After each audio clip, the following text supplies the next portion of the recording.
Assalamualaikum warahmatullahi wabarakatuh. Kami dari kelompok 1 yang beranggotakan Yusefa Nur Saadah, Mai Reski Amalia, dan Rizkita Suraya akan menjelaskan mengenai produk yang akan kami buat, yaitu dispenser sabun otomatis.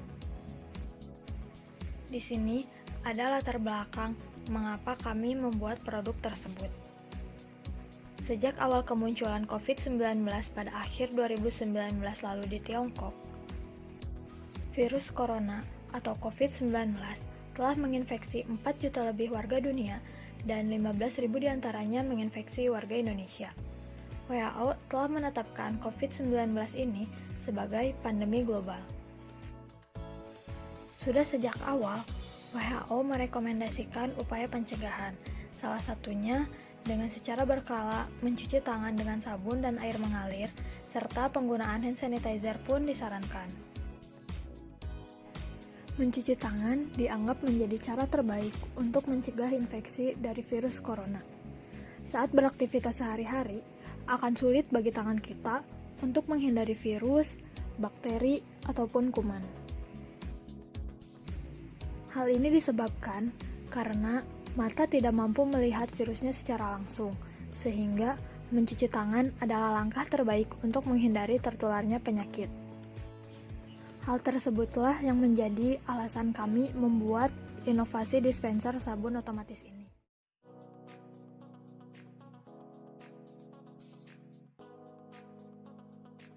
Menurut WHO 2009, cuci tangan adalah suatu prosedur atau tindakan membersihkan tangan dengan menggunakan sabun dan air yang mengalir atau hand rub dengan antiseptik berbasis alkohol dalam pencegahan dan pengontrolan infeksi.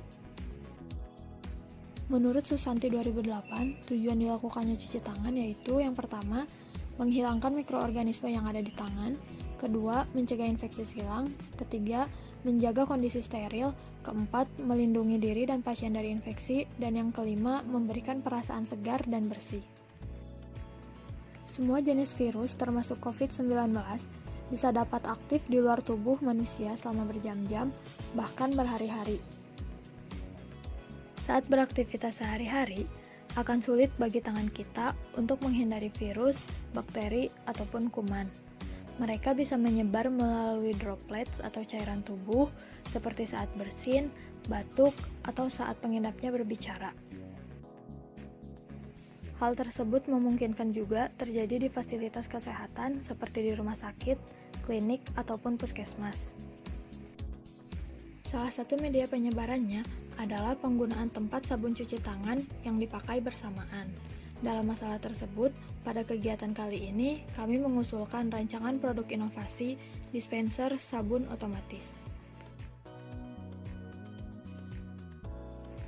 Produk ini akan membantu klinik Mitra Medika dalam meningkatkan sarana dan prasarana sehingga petugas ataupun pasien yang berada di klinik tersebut akan merasa aman dari penularan COVID-19.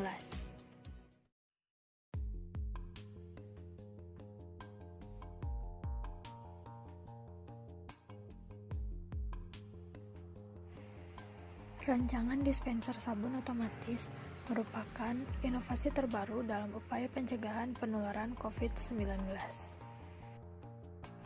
Sebelumnya, produk dispenser sabun sudah ada dan dipakai di beberapa tempat, namun produk yang akan kami buat kali ini berbeda. Kami membuat inovasi dispenser double tabung sehingga alat ini menjadi lebih praktis karena dapat digunakan oleh dua bahan yang berbeda. Seperti contoh, kita dapat menggunakan tabung pertama untuk menyimpan sabun dan tabung yang kedua bisa digunakan untuk menyimpan air ataupun hand sanitizer. Dan inovasi yang lainnya, produk ini dibuat secara otomatis menggunakan rangkaian seperti di bawah ini.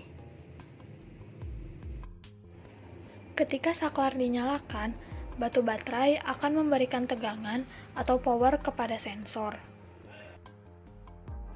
Maka, ketika sensor mendapatkan rangsangan dari benda atau tangan kita, sensor tersebut akan meneruskan sinyalnya ke relay dan menyalakan pompa sehingga sabun yang berada di tabung akan keluar secara otomatis. Kelebihan dari dispenser sabun otomatis diantaranya adalah yang pertama, lebih efisien karena menggabungkan 2 tabung dalam satu alat.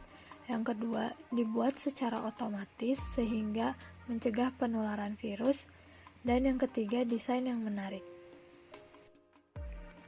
Adapun kekurangan dari dispenser sabun otomatis ini adalah kesalahan teknis dalam rangkaian otomasi dan adanya error dalam sensor sehingga menyebabkan sabun tidak dapat keluar secara otomatis.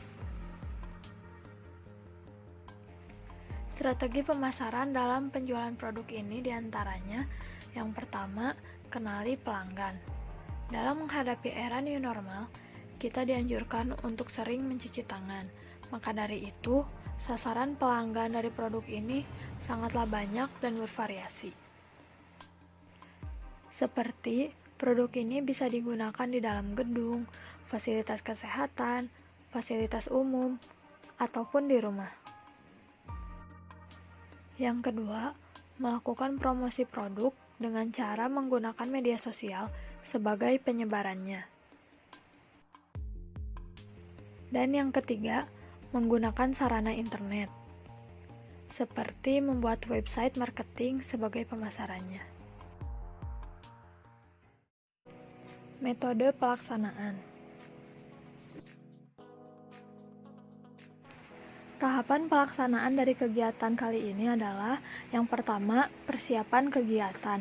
Persiapan kegiatan yang dilakukan meliputi survei harga peralatan penunjang dan bahan, dan survei lokasi mitra kerja. Berikut lokasi mitra kerja kami, yaitu Klinik Mitra Medika yang berada di Jalan Raya Caringin, nomor 333 Cimareme, Kecamatan Ngamprah, Kabupaten Bandung Barat.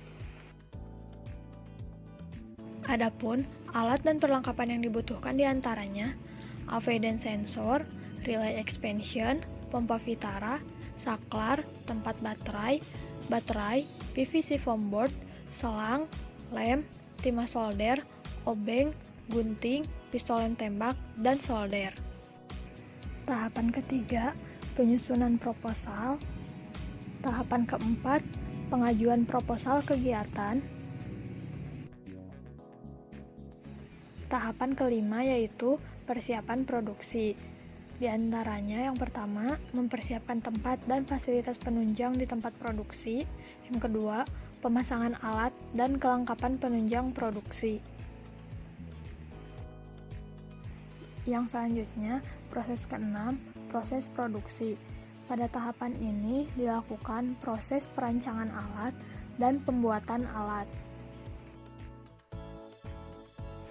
Setelah produk atau alat berhasil dibuat, tahapan berikutnya adalah uji coba dan penelitian.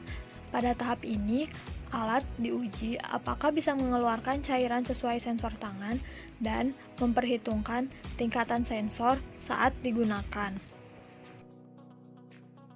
Untuk meningkatkan kualitas terhadap alat yang dihasilkan, harus dilakukan beberapa evaluasi. Yang pertama, melakukan uji coba terhadap alat agar dapat mengetahui keefektifan dan kegunaan alat sensor yang dipakai. Yang kedua, evaluasi model dan bentuk agar dapat mendapatkan detail bentuk dan ukuran yang sesuai dengan kondisi di lapangan. Yang ketiga, evaluasi seberapa banyak cairan yang dikeluarkan saat mendekati alat sensor untuk mendapatkan hasil yang diinginkan. Setelah melewati tahap evaluasi, tahapan berikutnya adalah melakukan perbaikan terhadap alat untuk mendapatkan hasil yang maksimal. Selanjutnya, tahap akhir dari kegiatan ini adalah pembuatan laporan dari setiap analisa kegiatan yang telah dilaksanakan. Biaya dan jadwal kegiatan. Sini ada anggaran biaya yang diperlukan dalam pembuatan produknya. Yang pertama, untuk perlengkapan yang diperlukan membutuhkan biaya Rp180.000, untuk bahan habis pakai Rp2.638.000, untuk perjalanan Rp135.000 dengan jumlah total yaitu Rp2.953.000. Untuk lebih jelasnya mengenai uraian dari poin-poin tersebut, bisa dilihat di lampiran 2 tentang justifikasi anggaran kegiatan. Selanjutnya, ada jadwal kegiatan, di mana di sini bisa dilihat dalam tabel yang berwarna abu-abu itu berarti kegiatan yang sudah terlaksana, dan yang berwarna kuning berarti rencana kegiatannya. Di mana kegiatan yang sudah terlaksana diantaranya persiapan kegiatan, pengadaan alat dan perlengkapan kebutuhan, penyusunan proposal, dan pengajuan proposal kegiatan. Selanjutnya, rencana kegiatan diantaranya persiapan produksi, proses produksi, uji coba dan penelitian, evaluasi hasil produk, perbaikan hasil produk, dan penyusunan laporan lanjutan.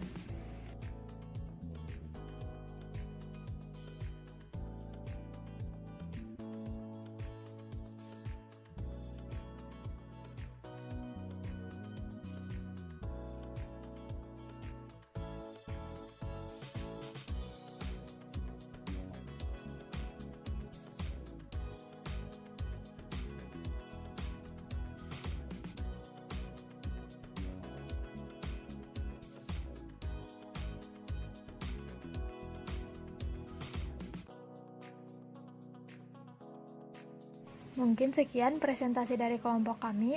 Mohon maaf apabila ada kesalahan dan terima kasih atas perhatiannya. Wassalamualaikum warahmatullahi wabarakatuh.